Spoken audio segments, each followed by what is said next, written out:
Good afternoon. We are going to do Chapter 10, Day 11, which is exponent solving. And we're going to go over a variety of types of problems and how to attack them.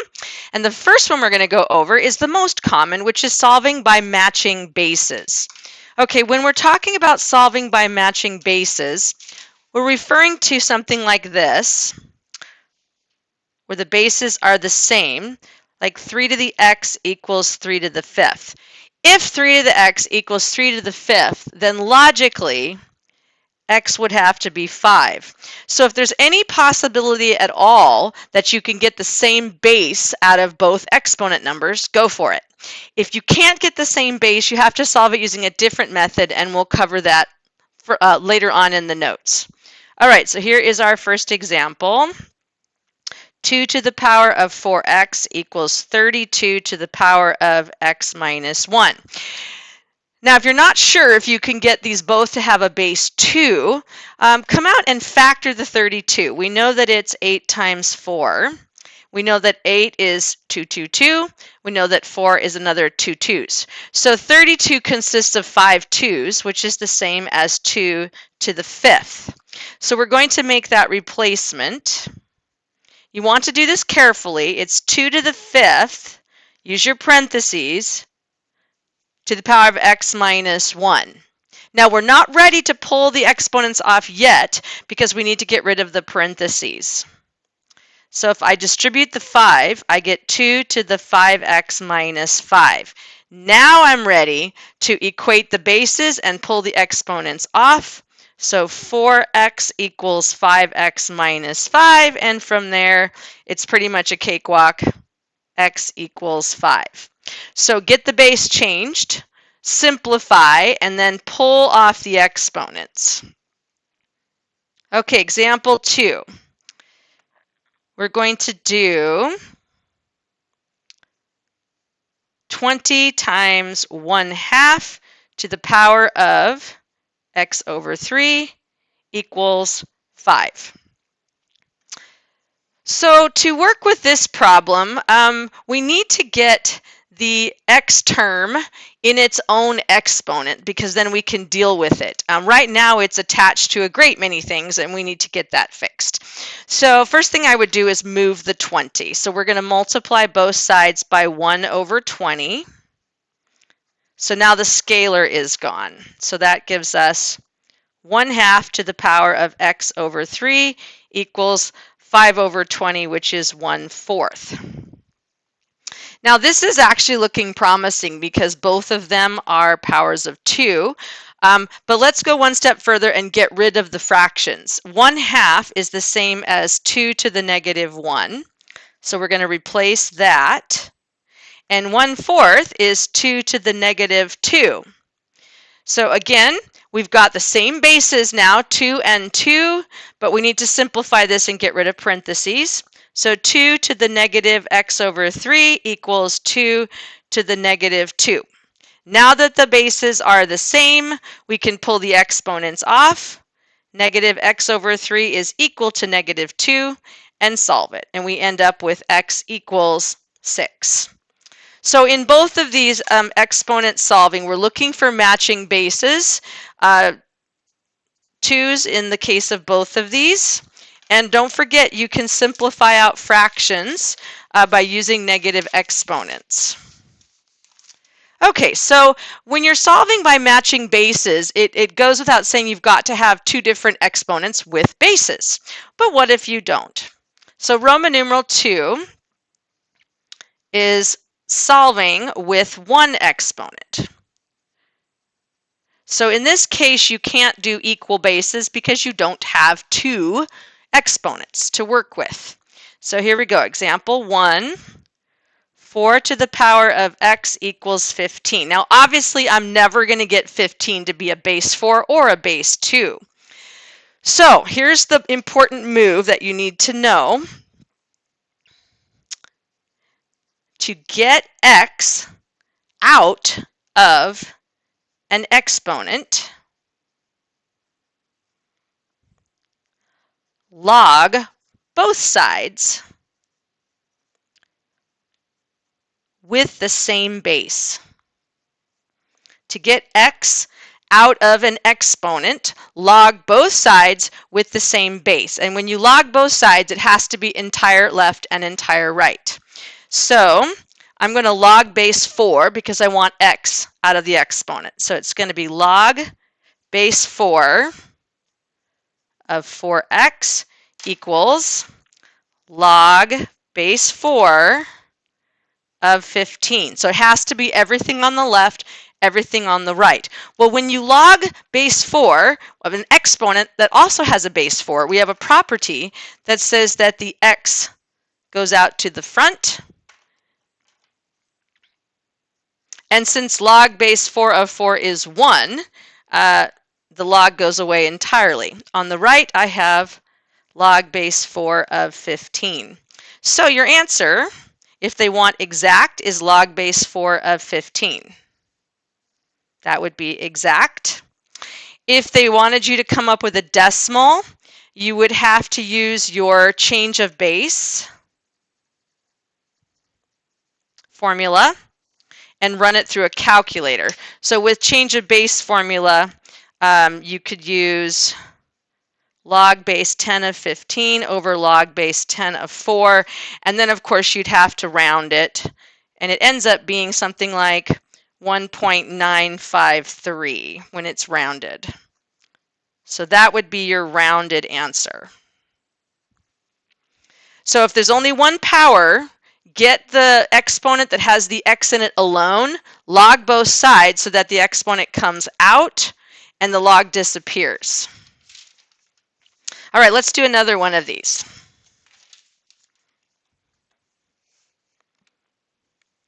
Okay, example 2. We're going to do 5 to the power of x plus 2 plus a 3 equals 25.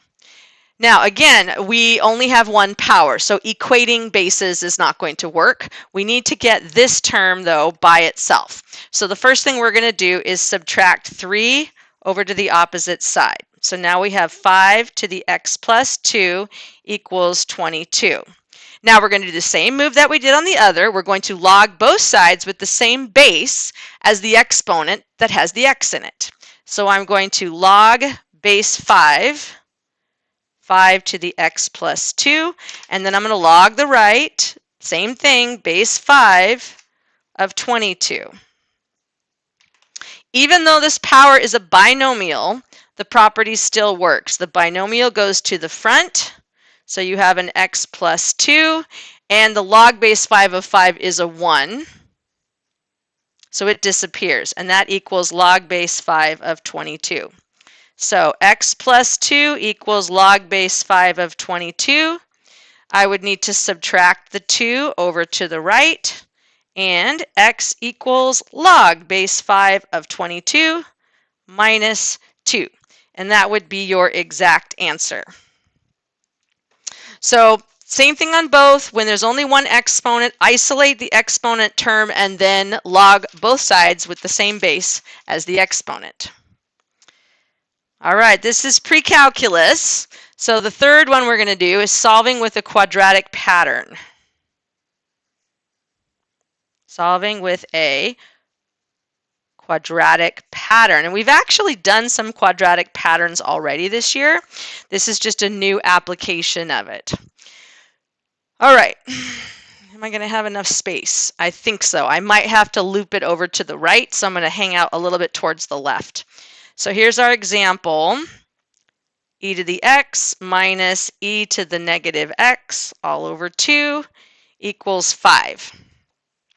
Now, first thing you need to remember is what is a quadratic pattern. A quadratic pattern is anytime you get it in the form ax squared plus bx plus c equals 0. That is your quadratic pattern. Your hint that this is going to be a quadratic pattern is that you have a positive x power and a negative x power. That's your gigantic hint. But when you first start the problem, you're just going to try to get the exponents by themselves. So I'm going to first get rid of the 2. So we multiply both sides by 2 over 1. That gives us e to the x minus e to the negative x equals 10. Now here's where you want to do the quadratic pattern. I've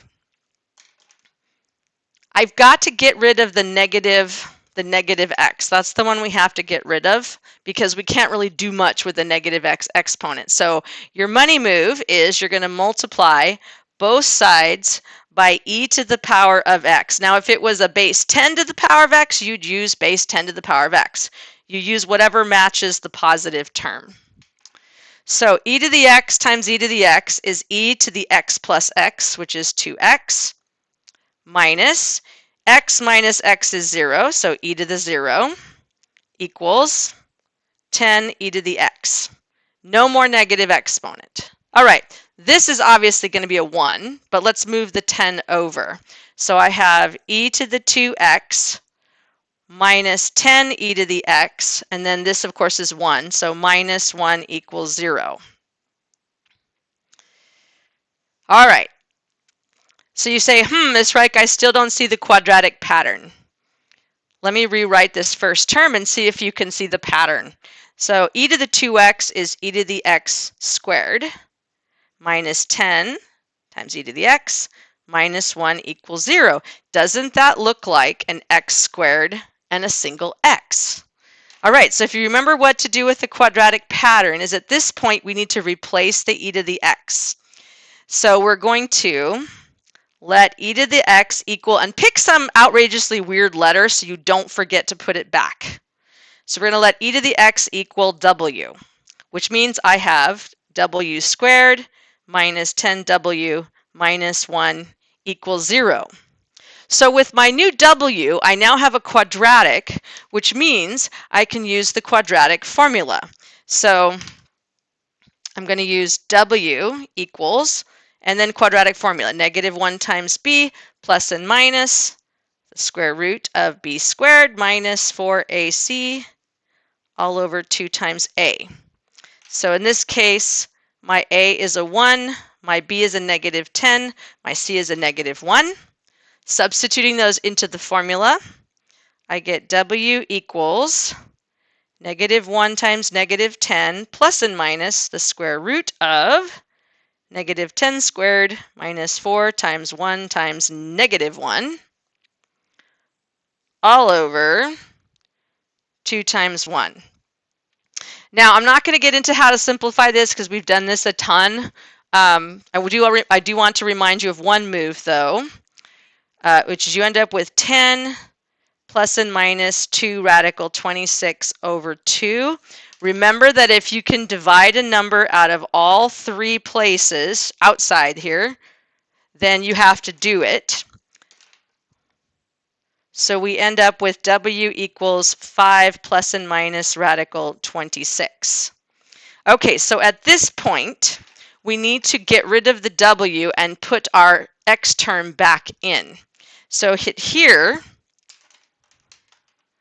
we're going to let w equal e to the x. We're going to put it back. So this is where I'm going to go to the right here because I need more space. So I'm just going to draw a column.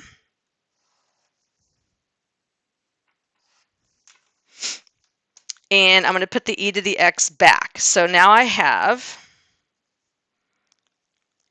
e to the x equals 5 plus and minus radical 26. All right, so now we're where we were with the last set of problems. We have one exponent with an x in it and nothing else. So we need to log both sides with the same base as the exponent. So it's a base e, so I'm going to natural log the entire left, e to the x, and I'm going to natural log the entire right, which is 5 plus and minus radical 26. Natural log is a base e, so the x comes to the front, and then natural log of e is 1. So I have x equals the natural log of 5 plus and minus radical 26. Now, this is where you might need a calculator, but basically, unless you have transformed your natural log, which it doesn't look like it, if you remember what a natural log looks like, you know, it has an asymptote at x equals 0, and then your graph of a natural log looks like this. So this is y equals natural log of x. So when you graph natural log of x, there are no negative values or no negative x's because the graph starts to the right of the asymptote. 5 minus radical 26. I don't know what the number's going to be, but it's going to be negative.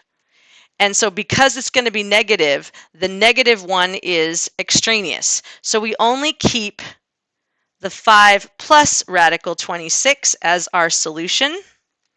And x equals natural log of 5 minus radical 26 goes in as an extraneous solution. That's not one we can use. And again, the reason we can't is that you can't have a natural log of a negative number because there aren't any negative numbers. They only start to the right.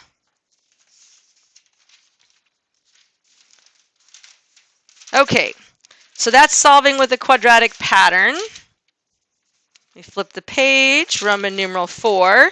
Got a couple of quick ones here at the end. We've done all the hard ones. Solving with 1 log. All right, so now we're into logs instead of exponents. So we've got log of x squared equals 2. So basically, if you only have 1 log, your technique is that you're going to change to exponent form. That will eliminate the log, and then you can solve like the others. So I'm going to change to exponential form. Remember that a log with nothing there is a base 10. So exponent form is 10 to the power of 2 equals x squared. And so we will square root both sides. And we get plus n minus x equals 10. So x has to be 10 and negative 10. And you always double check that it's not going to cause a problem in the log. But since x is squared in the original, this negative 10 will square out to be a positive 100. So both of these work because of the way the equation. So when you get to your answer, you always want to check for extraneous answers. There's going to be a lot more extraneous answers than usual. All right, last one, Roman numeral 5. Solving with 2 logs. Solving with 2 logs. Okay, here's our example. Log base 4 of x plus 3 minus log base 4 of 8x plus 17 equals 0. So basically, if you're going to solve with 2 logs, they have to have the same base, because if you use change of base formula, you'll still have 2 different bases and you can't solve. So you want to make sure that they are indeed the same base. If there's only 2 terms, you can put one on the left and one on the right, which is what I'm going to show you in a second. If there's 3 terms, you might have to use your quotient property and put these 2 together to make one giant log and then exponentiate both sides. I don't have time to do that one, but that is a possibility. As it is, though, we do have identical logs. So your technique for this is you're going to exponentiate both sides with, in this case, a base 4. So add this one over to the right. So you have log base 4 of x plus 3 equals log base 4 of 8x plus 17. So get them one on either side.